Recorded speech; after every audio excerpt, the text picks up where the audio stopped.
नमस्कार दोस्तों, मैं हूं शिवनंदन सिंह और हम इस वक्त खड़े हैं अमावसी एयरपोर्ट के भक्तिखेड़ा गांव में, जहां करीब 8 दिनों से किसान धरने पर बैठे हुए हैं और ये आस लगाए बैठे हैं कि कोई व्यक्ति आएगा और उनको इंसाफ देगा। ये किसान हैं, ये धरने पर हैं और आप सीधे देख सकते हैं कि इनको सिर्फ और सिर्फ तिरपाल नसीब है, जिस तिरपाल के नीचे प्रभु श्री राम करीब 5000 सालों से विराजमान थे। 2023 में सुप्रीम कोर्ट का आदेश आया और रामलला को उनका आशियाना मिला। अब ये लोग भी अपने आशियाने के लिए यहाँ धरना स्थल पर बैठे हुए हैं और इसी धरना स्थल पर ये दीप प्रज्वलित कर रहे हैं। हम सरकार से क्या कहें, सरकार का देख नहीं रही है, अंधी सरकार है। हम लोग 11 दिन से यहाँ बैठे हैं। यही दीपावली मनाई गई, यही आज जमघट मनाया जा रहा है। देश विदेश तक न्यूज जा रही है और इस क्षेत्र की सरकार नहीं सुन रही है, अंधी है, कानों से बहरी है। न कोई सरोजनी नगर क्षेत्र का नेता, सभासद, सांसद, प्रधानमंत्री, मुख्यमंत्री कोई नहीं सुन रहा है। सारी दुनिया सुन रही है। रिश्तेदारों के यहाँ से फोन आ रहे हैं, नेता नहीं सुन रहे हैं, नहीं देख रहे हैं। भाई हम लोग 11 दिन से बैठे हैं, यहीं दीपावली मनाए, यहीं आज जमघट मना रहे हैं। बच्चे पटाखा नहीं फोड़ रहे हैं, सब यहीं बैठे हैं, उनको नहीं दिखा रहा है। पूरी हिंदुस्तान भर में कोने कोने में जा रहे हैं, न्यूज जा रही है। और ठीक है भैया, अगर नहीं सुन रही है तो हम लोग अब यहीं धरना पर बैठा। दिवाली तो बीत गई है, अगर हो सके तो यहीं होली भी मनाएंगे, लेकिन अपना हक लेके रहेंगे। मिल गए, घर मकान सब मिल गया, और हम लोगों को क्या मिला है? ये मड़ैया, ये देख लो, तंबू मिला है। उनको तो का सब कुछ मिला है, हमको तो कुछ नहीं मिला है। जब तक मिलेगा नहीं तब तक जाएंगे नहीं, यहीं भी रहेंगे, बैठे रहेंगे। हमारे साथ युवक कृषक मजदूर सेवा संस्थान के राष्ट्रीय अध्यक्ष हनुमान प्रसाद यादव जी भी यहाँ पे मौजूद हैं और हम उन्हीं से बातचीत करेंगे और जानने का प्रयास करेंगे कि आखिर ये धरना कब तक चलता रहेगा। एक सामूहिक स्थल है और इस स्थल को श्री रामचंद्र जी की तरह हम लोगों ने एक वनवास तौर पे समझ लिया। सरकार जब तक के हमारे जितने गांव वासियों की तरफ से मांग है, उस मांग पर जब तक वो अपना सहमति नहीं दर्ज कर देंगे लिखित, तब तक हम लोग यहीं पे अनंत काल के लिए धरना दूंगा। सरकार को कहीं न कहीं से देखना पड़ेगा, आज नहीं तो कल। ये धरना तभी खत्म होगा जब हमारी मांगे सरकार सुनेगी और उस पर अपना पूर्ण रूप से विचार करके मोहर लगा करके हम लोगों को अवगत करा देगी, तभी ये धरना खत्म होगा। वरना सारे त्योहार सब कुछ यही होगा।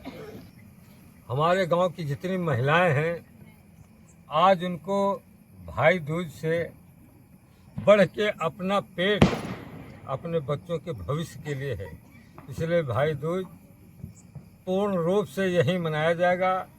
और हमारे गांव से कोई भी व्यक्ति या कोई भी महिलाएं कहीं नहीं जाएंगी, सारा त्योहार यही मनाया जाएगा। प्रशासन या एयरपोर्ट हम लोगों की कोई सुनना नहीं चाहता है, तो हम लोग इसीलिए बैठे यहाँ पे, यही त्योहार मनाएंगे और अपने बच्चों के भविष्य के लिए कहीं घर दे दे, कोई ज़मीन दे दे जिससे हम कमा खा सकें या अपने बच्चों को पालन पोषण कर सकें। इसीलिए हम लोग धरने पे बैठे हैं और हम लोगों को तो यही विचार है कि हम मर जाएंगे और अपनी ज़मीन नहीं छोड़ेंगे। जब तक हम लोगों का फैसला नहीं होगा तब तक हम लोग धरने पे बैठे रहेंगे। यही हम लोगों का विचार है, पूरे गांव का, जितना हमारा गांव, छोटे छोटे बच्चे, बुजुर्ग, माताएं, बहनें, सब लोगों का यही विचार है कि हम जब तक हमारा न्याय नहीं होगा तब तक हम धरने से उठेंगे नहीं। क्यों दादा? अब तो नात रिश्तेदारों के भी जो है आप लोगों को फोन आते होंगे, लोग पूछते होंगे। हाँ, पूछते हैं भाई। क्या पूछते हैं? यही पूछते हैं क्या हुआ तुम्हारे गांव को, तो हम लोग ये कहते हैं कि जब तक हमारे गांव का फैसला नहीं होगा तब तक हम यहीं पे बैठे रहेंगे, जमे बैठे, चाहे मर जाएं चाहे जो कुछ हो जाए। हमारे गांव की जनता है, सब लोग यही सोचे हैं कि चाहे मर जाएं चाहे जो कुछ हो जाए, बोलो धरना तब नहीं टूटेगा जब हमारे गांव का कोई फैसला होगा, तब नहीं टूटेगा, धरना नहीं टूटेगा इससे। हाँ, हमारे छोटे छोटे बच्चे हैं, सब हैं, सब बेचारे चीज तंबू तरह दीपावली मना रहे हैं। आज 10वां दिन है और कोई सरकार यहाँ देखने नहीं आ रही। हम लोग सब चाय पी के बतर कर रहे हैं, त्योहार बिल्कुल नहीं मनाए। इसी हमारा विचार है कि हमारे गांव का स्थापित कर दिया जाए, नगर निगम में रहने वाले हैं, नगर निगम में जमीन दी जाए और सबका रोजी रोटी दी जाए, यही हमारा कहना था। अरे तो आप यहाँ काहे धरने पर बैठे हुए हैं? तो धरने आप कैंसर पीड़ित हैं, पता चला है। हाँ, कैंसर तो है। आप कहीं जा करके कमरे में आराम से बैठिए जा साहब, करके। मरना ये तो सब यही- लोग धरना दे तो रहे हैं। नहीं दे रहे हैं, मतलब साथ में हम भी मर जाएंगे यहीं पर, हम्म, साथ में इसीलिए हम भी बैठेंगे, यहीं मर जाएंगे ना, हम्म। तब तो सरकार सुनेगी। धरना पर मर जाए सबसे बढ़िया। अरे मर तो 700 किसान दिल्ली के बॉर्डर पर भी गए, कहाँ किसान सरकार सुनी? हाँ, तो ना सुने तो मतलब हम लोग तो विचार यही है कि हम धरने पर हटेंगे नहीं, धरने से। हम्म, और कैंसर तो है ही मेरे, हम्म, इसीलिए साहब बैठे रहते हैं यहाँ पे। जब तक हमारे गांव का फैसला नहीं होगा तब तक हम यहाँ से हटेंगे नहीं। हम्म, शादी बारात क्या जो घर द्वार हमारा सब पूरा छूटा जा रहा, खेती बाड़ी सब छूटी जा रही, तो कौन हमारे वहाँ शादी ब्याह हमारी बेटियों से करेंगे? क्या पता, कुछ देने का नहीं है। जब खाने का हम लोग को तरस रहे हैं, गांव घर पूरा निकाले दे रहे हैं सब गवर्नमेंट सरकार, तो हम लोग बेटी बेटियाँ शादी कैसे करेंगे? कैसे ब्याह शादी करेंगे? कैसे रिश्तेदार निमंत्रण देंगे? कैसे उनके खाने की व्यवस्था करेंगे? हम लोग तो नाना प्रकार के सब चौकीदार से घेरे हुए हैं, हम लोग क्या कर सकते हैं? हम लोग तो मजबूर हैं। यही है कि दीपावली जैसे कैसे मन गई, अब यही है कि हम लोगों को अपना आप दफनाना पड़ेगा कहीं पे, नहीं फिर होली तक धरना चलेगा, हमारा संघर्ष हमारा जारी रहेगा। तो क्यों भैया फिर बहन बेटियों को कैसे शादी बारात होगी, वो कैसे वो लोग अपने घर जाएंगी?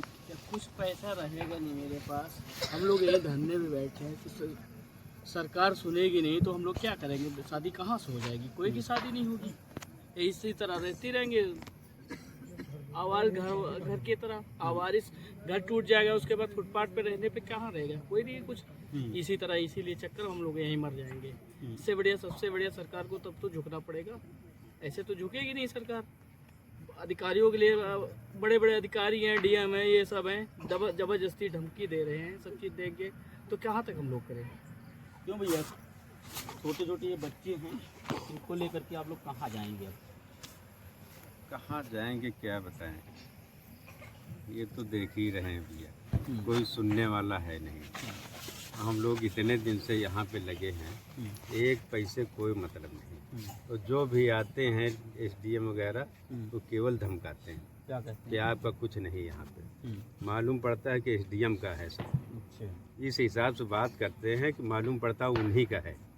उनसे कभी कहे नहीं कि जो है इन छोटे छोटे बच्चों को लेकर के हम कहाँ जाएं? या वो कहते हैं हमसे कोई लेना देना नहीं, इससे हमसे मतलब नहीं है, हमको आदेश मिला है, इसलिए जो है आप लोग जो है कुछ भी करें, हमको अपना काम करने दीजिए। केवल फराड दिखा रहे हैं, ऐसा कुछ नहीं। अगर कुछ होता तो वो दिखाते हैं, अगर दिखा नहीं रहे हैं। कुछ भी नहीं दिखा रहे हैं। ये कह रहे हैं ज़मीन हमारी, मालूम पड़ता है एसडीएम साहब ही खरीदे हैं सब पूरी ज़मीन। हम लोग, हमारे पुरखे यहीं पे रहे हैं, हम लोग ज़मीन कर रहे हैं और इसी गांव में रहते हैं। हम लोगों को कुछ नहीं पता, सब उन्हीं को पता है। छिन्ना घर, खेती, मकान, छोटे बच्चे हैं, लड़कियां शादी करने वाली हैं, विवाह करने वाली हैं। हम लोग अगर खेती और किसानी इस तरीके से ज़बरदस्ती छीनी जाए, अवैध कब्जा किया जाए, कोई इनके पास कोई नोटिस इन्हें हम लोगों को नहीं दिया, कोई कागज़ भी नहीं दिखाया, कोई दाखिल खारिज का भी नहीं दिखाया, कोई नहीं दिखाया, तो इनके पास जब कुछ नहीं है तो हमको कम किसान को दिखाना चाहिए कि हाँ ये आपके अंगूठे हैं या बुजुर्गों की आपकी पैतृक संपत्ति है, ये कम से कम साइन दस्तखत सिग्नेचर तो होने चाहिए ना। वो दिखाने को भी नहीं तैयार है। कुल मिलाकर के हम लोग तो अब बताइए कि शादी विवाह की तो बात छोड़िए, हम लोग भूखों यहाँ 10 दिन से सब लोग यहाँ पूरा गांव और परिवार पूरा सब एकत्रित है, और उनके लिए हम लोगों के लिए कितनी कष्ट और परेशानियाँ हैं। अगर हम लोग खेती किसानी अगर ये सब छीन ली जाएगी तो हम लोग आखिर में जाएंगे कहाँ? लेकिन धन की पूंजा तो हो सकता है हमारे आला अधिकारी लोग कर रहे हैं, और उसके बाद हम कुछ कहना नहीं चाहिए, क्योंकि उन्हें के पास धन है तो धन की पूंजा वो लोग करेंगे। और हम लोग निर्धन तो थे, लेकिन अब घर जमीन सब चीज़ से हम लोग अनाथ कर दिया गया है। और ये जो शासन प्रशासन द्वारा हो रहा है, इस पर्व जो दीपावली का त्यौहार है, ये आज अयोध्या में धूमधाम से मनाया जाता है, पूरा देश मना रहा है, लेकिन हम लोग आज अंधेरे में हैं। जबकि जब हम लोगों को ये पता चला अयोध्या में मंदिर, प्रभु श्री रामचंद्र जी का मंदिर बनना है, तो घर घर से चंदा लगा के हम लोगों ने इतनी अपार खुशी हुई, जो जिससे हो सका हम लोगों ने दिया, सहयोग किया। लेकिन साहब अब तो इतना आंसू आ गए, सब कुछ हो रहा है कि हमारा कोई सहयोग करने वाला ही नहीं बचा लग रहा है पूरी दुनिया में। ना प्रभु रामचंद्र जी भी जहाँ भी होंगे वो भी सोच रहे होंगे कि शायद अब क्या हो रहा है इनके साथ, अब ईश्वर ही जाने वो। को इतना ज़्यादा हाईलाइट कर रही थी कि रामचंद्र जी टेंट में हैं, उनको जो है मंदिर हम बना के मंदिर में स्थापना उनकी करवा देंगे, लेकिन हम लोगों को तो बना बनाया घर उजाड़ के हम लोगों को उल्टा टेंट में वही सरकार ले आई। जो सरकार राम जी को कहती थी कि हम टेंट से ले जाके मंदिर में स्थापित करवा देंगे, वो हम लोगों का घर आशियाना पूरा छीन के हम लोगों को टेंट में ले आई है। अब ये हमें समझ में नहीं आता है कि इतनी सरकारें आ रही हैं, बदलती रही समय समय पर, और ये मामला हमारा बहुत पुराना है, आज़ादी के दौर से चला आ रहा है मामला।